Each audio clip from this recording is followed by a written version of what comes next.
Hey everybody, Texas Stroke here, Lance's Performance Shop, Lone Star Mopars.com. Out here in the shop on a Monday night, trying to make the most of my Monday. And also trying to cash in because it's kind of warm right now. Probably like upper 30s to 40s in here. And apparently we're going to get hit with some Arctic air here for the foreseeable future. And it's going to be really, really cold, making this seem almost tropical. So trying to cash in, get some random videos done, clean the shop up a little bit. And quite frankly, I can't assemble what I'm needing to assemble right now because I'm waiting on some grade 8 bolts that should come Wednesday. But with that said, I have got some stuff from Home Depot. True story, I have some other stuff coming, but they are really slow when it comes to shipping. They're one of those places that you place an order with, and you do that on like a Monday night, and they proceed to ship 6 items, separately in 5 different boxes from 4 different locations, and delivery times ranging from 2 days to like 14 days. And it makes absolutely no sense to me logistically. You would think that a company that size would have a couple of like strategically placed warehouses and could handle things a little better, but hey, it is what it is. Maybe they'll eventually sort that out. But that's been my experience with them ordering everything online, and we'll see. Maybe they will improve, because I don't know that they could get much worse as it stands right now. But moving on to the good news, things arrived without damage at least. And some of them quicker than others. But what we have here, this is something that I honestly didn't have here at the house. In the shop here, it's a 7-inch rafter square. Nothing exciting, nothing groundbreaking. It is in a fantastic color scheme. Looks just like the Architect ruler that we brought in from Amazon a little bit ago. But what this is from Empire. I trust Empire. Why? Because I've used their levels for a very long time. They're stupid cheap. They're made in America. They're fantastic tools. And got them here at the house. Keeps them at work. The Rafter Square at work, a couple of them, not quite sure the brand, but they're just kind of like the straight aluminum.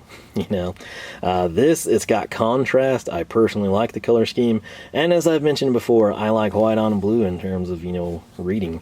Kind of dates back to some Mitutoyo stuff back in the day. So this will come in handy for some fab projects. I'm hoping that the sticker comes off pretty easy, because that would suck. Again, made in America, and these are not expensive. I will have these linked down below for you. Again, I make nothing off of that. I'm just doing that for your convenience. Whether you want to have the SKU or a description or a screenshot to take it in the store, or you want to order it online, you can do that. But looks like a pretty dadgum nice piece just on the initial assessment here. And again, the blue on whites, that's white on blue I should say. Pretty happy with that being a selection. So not sure I'd seen that in a store. I probably would have bought it. But Milwaukee, for example, you can get red, all that stuff. But typically when I have them at work, they've always just been sort of like aluminum, kind of a bare metal aesthetic. Now, speaking of Milwaukee, all right, we're going to come in now, and this goes back to cutting the dash in the truck for the double-din stereo. And I had mentioned to you, I thought, man, I can't believe all these people, in all these videos where there's really not many videos where people did it with the kit, but there's a lot of videos prior to the kit existing where people were just cutting the dash, and I was like, geez, I can't believe all these people have all these tools and nobody has like a Dremel or something to just cut the plastic with. Well, maybe they didn't, maybe they did, but as I found, that plastic, not like a lot of other plastics you work with, it just seems to melt back on itself. And ultimately, I decided a small handsaw would have been really good. And what I mean by that is not necessarily a hacksaw, in my opinion, but it would be what I would consider a handsaw. And sort of a hand hacksaw type of a thing. Handsaw, we're technically talking about old school cutting wood type of a deal, right?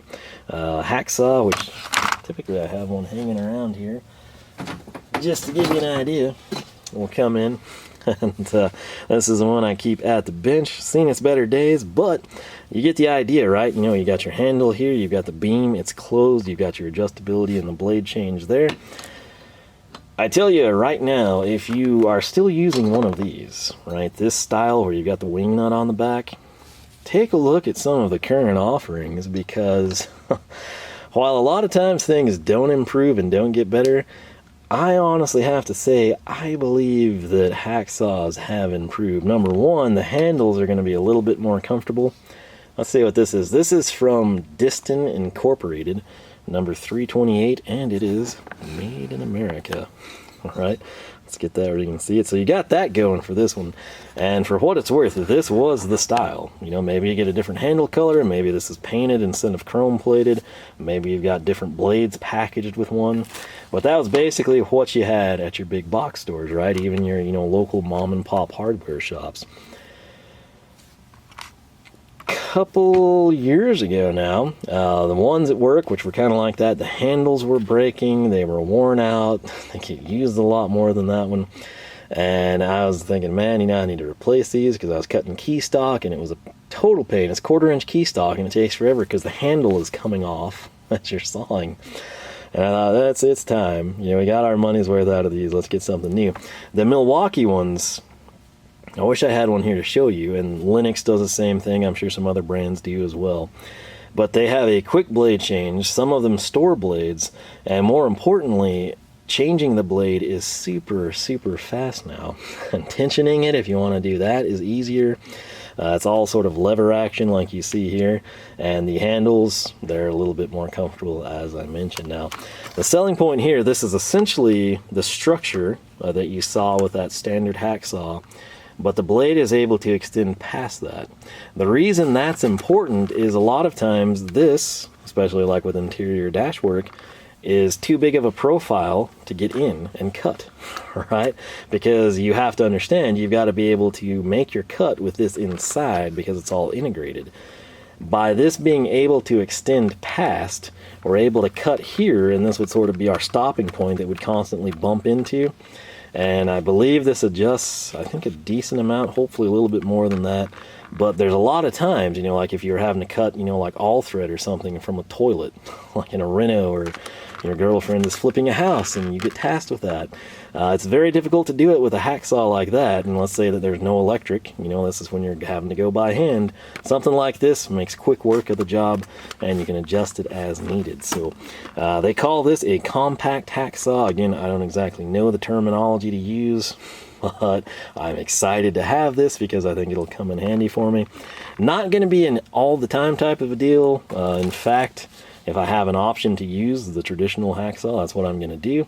Although I would like to upgrade that primarily for handle purposes and easier changing of the blade. But this right here is going to be pretty cool to have for the reasons I just mentioned. It's tool-free adjustments. It fits standard hacksaw blades. Typically when I buy hacksaws, I like to stock up on blades in a litany of different purposes. That way, you know, depending on what you're cutting, solid stock, round stock, wood, metal, aluminum, you can sort of have things geared and try to keep it in that area until an employee moves it for unknown reasons to you, and you have to figure out why. But let's see here, is there any other selling points here? So we're going to open that, you place the blade between the housing and the washer, and you close it. They don't spec out anything in terms of the length we can extend, so I will cut this open and we'll take a look at it. The blade that is included, that's going to be good for 1/8 to 3/8 metal. It's got 24 teeth per inch, and I'm assuming it's a 10-inch long blade. So we will set that there. This next item, I have tried to buy this thing for a really, really long time, and it would have been great to have this weekend. Not for me, but for my sister. And I nearly, if I didn't make these videos, this thing would have been open and I would have had it with me. It's something I kind of want to test this out because I might wind up giving these as gifts. Granted, I would mainly use it myself, but I'm trying to make sure there's nothing on the box that we need to be worried about. I don't think there is. Right here, these suckers came out, I don't know, probably last fall, September, October, somewhere in there, I would say. And they have been like virtually unobtainable. They'll be in stock, like I'll check at work on lunch or something. I'm like, ooh, you know, I'll have to get home and order that. I'll get home, you know, like 8 o'clock or whatever, and I go to HomeDepot.com and I can't order it because they're out of stock, or they're in store but they won't ship it type of a deal. And I finally caught it where it was in stock and able to be shipped, so I went ahead and picked it up. Now, sadly, last Tuesday I had a 2 44-ounce lemon waters erupt in the work truck, and I had to come out here, and I was shop vac and everything, right? And I also went ahead and fired up the compressor to blow it out because I was fighting daylight at that point in time. And I went ahead with the compressor on. I filled up every tire that I own, so that kind of limits my potential with this in terms of showcasing it immediately.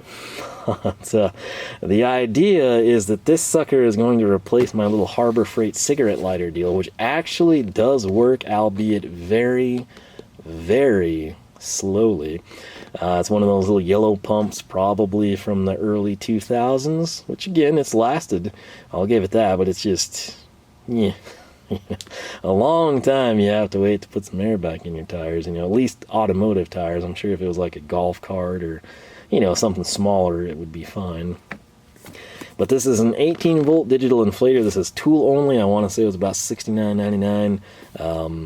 I think they pair it with a battery, but it's very hard to find that. I've got plenty of batteries. I don't need to worry about that. They claim it's the fastest truck tire fill from flat to full. That remains to be seen.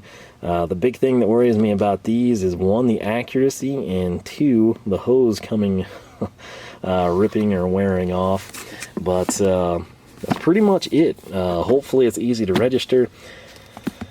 I like Ridgid. I've invested in their lineup. The last thing I bought was a complete disappointment. It's probably the most disappointing things I've ever bought. It was their blower, not the little dinky job site blowers people sell now, but like a real blower for lawn and garden type of stuff. I was going to use it for that and to dry cars. I thought it would be pretty handy because it's battery powered, no cords, no gas, none of that stuff, no 50-50 mix I have to contend with. And I got it. I put the battery in. I put the little tube extension on. That's literally all you do is you plug the tube in, put a battery in, and it sounds like it has like bearing failure or something. It's just a piece, and I hate it, and I wish I would have bought something else, and it's put a sour taste about Ridgid in my mouth. I had a hard time getting hold of anyone to do any work for it, and they basically said, you know, I need to ship it off somewhere. I have not done that yet. When I was cleaning this past weekend, I boxed the stupid thing up. That's how over that I am. That was basically just a deal I wish I had my money back on. And I'm assuming I got a lemon. I don't know. I thought the box looked open. When I was talking with Ridgid, they said that's impossible because it all ships from them. But clearly they don't go into Home Depot very often if they think that's impossible to have happen. And again, based on what I've told you about Home Depot shipping things, it's a complete crapshoot. You honestly have no idea what you're going to get. So, but what I will do here, since we're going to cut this sucker open here in the Milwaukee little hacksaw, I'll do the same thing with this. We'll just kind of showcase it. Might throw a battery on it so we can at least see that. But I will try at some point in the future if there is enough interest to kind of check this thing out for you. But again, my sister, for whatever reason, she is always having low tires. It's never really like a flat, like a crisis situation. It's just like kind of in the wintertime, you know, when you like go and you start your car when it's been cold and, ooh, you know, your tire is low. And then if you drive it, you know, it warms up. Well, she drives, it doesn't correct itself, right? You know, it's just like it registered a low pressure setting and it keeps telling you it's low, even if it's bumped itself back up with heat. And then similarly, it doesn't happen to her in the winter. It happens to her year round, all the time. And instead of us having to always hunt for little, it's getting harder to find them, like in small towns, you know, and that's usually where you're at. You know, you're like out on the highway and, you know, the closest town has like, you know, 700 to 1,200 people, and there's 4 or 5 gas stations, 4 of which are totally out of business, and then there's one, and the, you know, they're now putting like the credit card readers on the things instead of taking quarters. I don't know. Maybe if you live in like a more populated area, it's not a big deal. But I would much rather just have this with me and set it out there, set it, forget it, wait, drive off. So I'm going to open these things up and we will see what we got. And we're back. Got a little 1.5 here, as you can see, fully charged. That will be the other question. I don't exactly know how well these will last under load, but we got a little warning tag there. Let's take a look at the unit itself. Pretty lightweight. Again, I personally like the Ridgid color scheme. We've got the ability to do sports balls, bike tires, all that good stuff, so that'll actually be nice as well. It's, granted, pumping up a basketball or football is not that big of a deal. Got a 2-inch dialer back here. It'll be digital. This is going to be where the battery plugs in.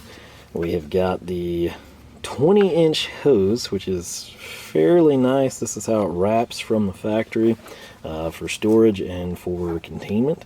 So I guess that is a perk there. But let's see here, we got our trigger. Apparently we can set it and forget it. But let's throw the battery on, shall we? Okay. We're going to come in here, and I'm not sure, I guess we just hit the button. Okay. So it's manual at 0 psi. Okay, cool. So it's just a simple, you know, clock dial type of a thing, right? So like if I was doing the truck, it would be 45 psi, which let's see what this goes to, because I honestly don't know. Don't know that we've got space for triple digits, but oh, we do. Good lord. It's not the most like easy to maneuver thing. Now 150 psi, is it capable of that? Maybe. How much of your battery would that take? I have no idea. Let's see how quick we can get this back to a workable range. The cool thing is this is accurate. You know, you're really supposed to have like a set psi on a basketball. I just always kind of like do it until it feels good. But, anyway, let's see. We'll go with 15 psi. Again, I have no idea how loud this sucker is going to be. But let's just pull the trigger.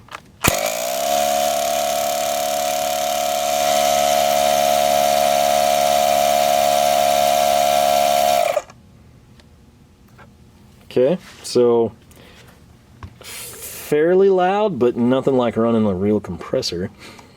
So it at least worked, unlike the blower that we bought, so it's got that going for it. But that's that. The other cool thing I was unaware of, you heard me kind of badmouth it, the Harbor Freight 12 volt deal, just how slow it was. Well, this cord here, which, how long was that? Let me see. Does it tell us? 20-inch hose, we got that covered. Hybrid technology. Of course, why would we mention the length on that? It obviously needs to be long or it's going to just tick people off. Like if you could plug this into a 12 volt outlet in the front of your vehicle, but you couldn't get, say, to the passenger rear tire, it would be a very bad situation. But that's what this is. You can see right there, hopefully. That's going to plug into your cigarette lighter, and then the other end is going to plug in roughly where the battery is located. Kind of, you can see the terminals right there, kind of your plated stuff. So I think it would plug in there and you could accomplish the same thing. I would venture a guess that the 18 volt battery would be superior to the 12 volt. Who knows though? I guess if there's enough interest we can test that. So my main thing, this is a portable air compressor. It may not be ideal, it may not be the fastest, it may not be the quickest, but I've got it. If Ridgid stands behind their stuff, it's a lifetime service agreement. So it's got that going for it. Registering stuff that I buy from HomeDepot.com has been kind of a pain in the butt, I'm not going to lie. We'll see how this one goes. Here we go. This is what we need to find. Max PSI 150. We can confirm that. The weight 3¼ pounds. It operates dual voltage, 12 volt from your vehicle or 18 from the battery. And this cord right here is 11 feet. I would venture to guess for all compact cars you're covered. For most cars you're covered. I would say most trucks you're covered. If we get into a long wheelbase, you might have an issue. Granted, most modern vehicles, like if you've got a crew cab or a club cab or something, they will have, you know, a rear 12 volt outlet, which could save you that extra, you know, like 3 feet of cab space. You know, might be the difference in getting to the tire and not. But it is cool they do include that, and again, it's an 11-foot cord. If you have used this, granted, you know, I realize some people probably snagged it immediately. Don't know if they've had to use it or not, but if you have this and you use it, how is it working for you? How is it held up? Have you had any issues? If you hate this one, what did you buy? What have you found that's better? By all means, leave that down below in the comments section. It'll help people out. It'll either tell them, hey, buy this with confidence, or that's a piece of trash, look elsewhere. So, obviously, if you're invested in the Ridgid brand, if you're a Home Depot type of a person, that in and of itself is a selling point to go this route. But there are other options on the marketplace. The kind of a side selling point on this one. Again, I always think of worst case scenario. It's dark, you're on the side of the road, it's raining. The orange is going to offer pretty good visibility. Also the white of Ridgid, so it's small little things I try to factor in. Now, speaking of small little things we try to factor in, when I opened this up, I went ahead and I pulled the blade all the way out, and I have now basically pushed it all the way in. I guess I've got my Black Widow over at the job site over here. But coming in with a little Hazette, you can see where 10 inches is on that handle from the edge of this blade, right? Case in point. So it's almost all the way down there. And it's very stiff subsequently here on the top side. So if you were going for max rigidity and you couldn't fit this in, but you needed just the saw there, this would be your ticket. That's actually what I wanted to measure. Let's see kind of where we're at. I would say going to the very tip of the blade, we could call that an inch. So if you have to retract this all the way and you needed something a little bit more robust like this versus say like a, what is it, a pilot saw or a compass saw? Again, I'm not a carpenter, okay, so have some mercy on me. But basically 1 inch here, and then something that might be more important to most of you would be how far out can we go. Now I will also say this slot, I would have felt a lot better if one of two things happened. This arm either extended up a little bit more or the slot did, because this thing kind of bottoms out. It's a very, very close fit if you look down that length of the blade there. But speaking of that, let's pull this and you'll see some new font has appeared. Now an arrow has appeared. That means we're getting very close to the end. There is the end. So let's double check and make sure this is a legit 10 inches. Because you got to realize, I mean, we had an awful lot of that inside the body of the saw. And right there it is just past 10 inches. What is that, like maybe 10 1/4 overall? Which granted, there are teeth pretty much that entire length. But if you look at the slot there, it's not necessarily the problem, it's just how it's positioned in the body. I feel like it should have been up a bit. And we will come in and sort of slide this guy back. I want you to kind of see it. It's hard to do with the tripod here, but just watch closely.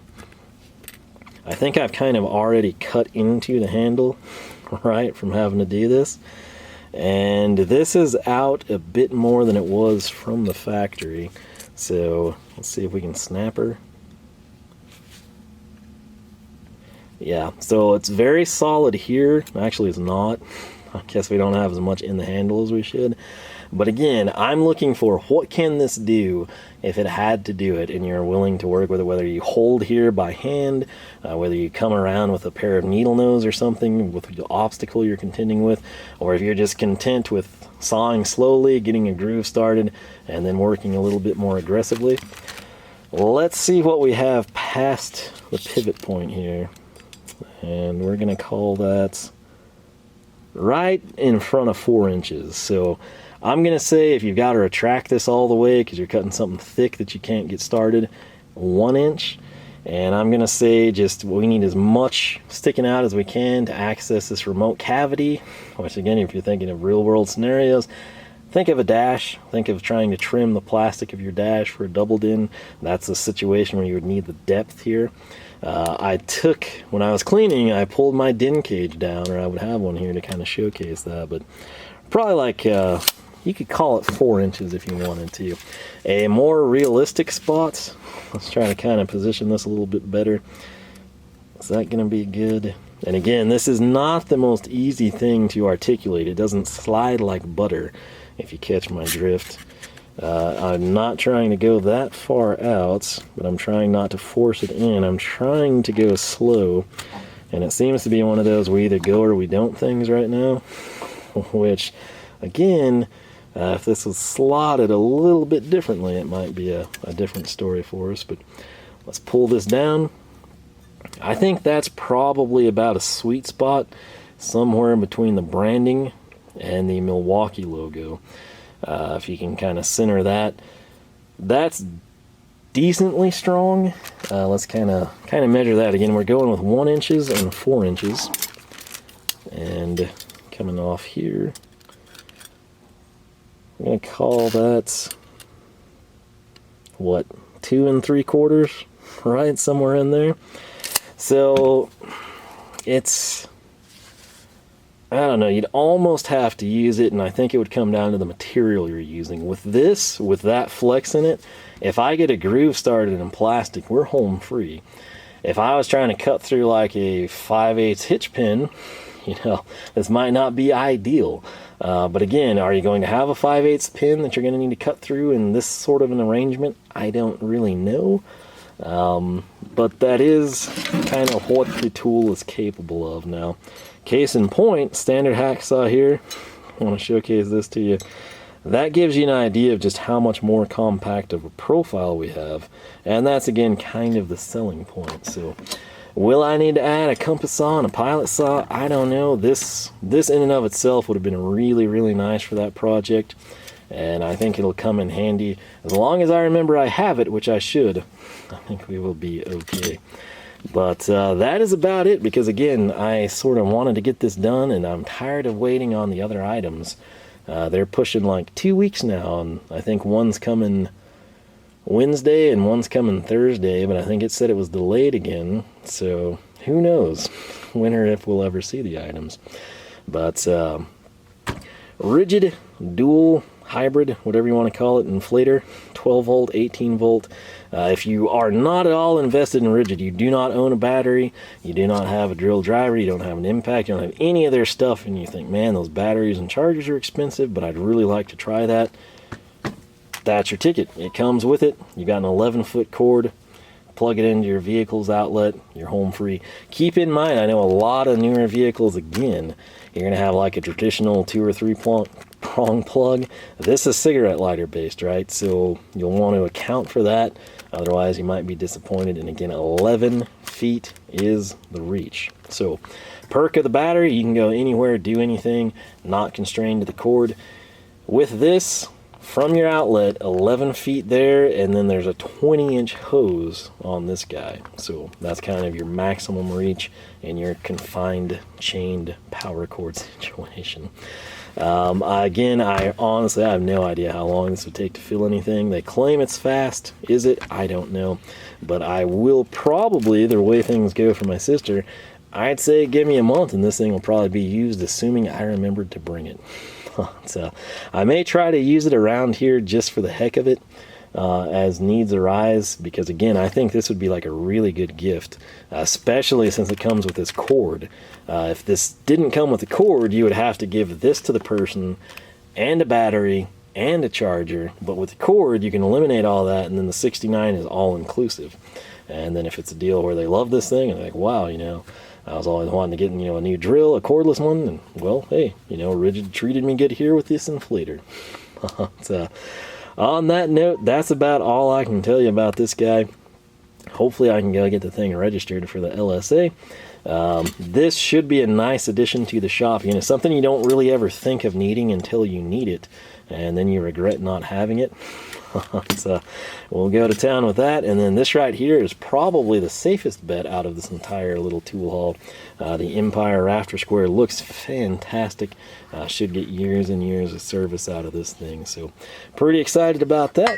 But on that note, it is getting really cold out here. And like I said, it's just going to keep getting worse. There's another string of texts I probably need to check. And that's about it. So I do hope you enjoyed, again, first-hand experience with any of these items, whether you have this and love it, if you've got like 19 different applications, if you just say I barely use it, but man, the handle's super nice, if you have first-hand feedback on the Ridgid deal, again, Empire, not sure what you could say on this aside from it's cool and functional, but what aesthetic do you prefer? Again, if you've not tried anything from Empire and you're the type that likes to buy American, again, that's fantastic stuff. I base that entirely off of my experience with their levels, but I've yet to be disappointed. And like I said, that's about all she wrote. So social media, Facebook, Twitter, Instagram, all three, you can find us at Lone Star Mopars. If you are not subscribed and you like what you see here, feel free to do so. If you also ring the notification bell and jump your charger across the creek, YouTube just might let you know that we've got new videos coming out. If that's not the case, typically Saturday mornings at 9 you're going to see tool content, and then on Wednesdays you will see automotive content. That's currently how we're rolling, always subject to change, but tentatively that's the way things have been going for a while. So that is it for this Home Depot tool haul. We'll probably have another one at some point in the future, but again, this was super hard for me to get. Glad I did. Didn't know I needed this until I knew I needed it. Now I won't be in that position. And then this thing, I think we will do some pretty cool stuff with it, at least if you're into fabrication and all that. But otherwise, it's just a square. But for me, it looks good. I'm going to enjoy using it, and I should have some fun playing around, making some cool things for the shop. But on that note, I'll quit rambling. I do hope you enjoyed the video. I hope you have yourself a fantastic Saturday and weekend. Hopefully it's not this cold where you are. I guess it could always be worse, right? But with that said, thanks for watching. I'll catch you back here for more action from the shop.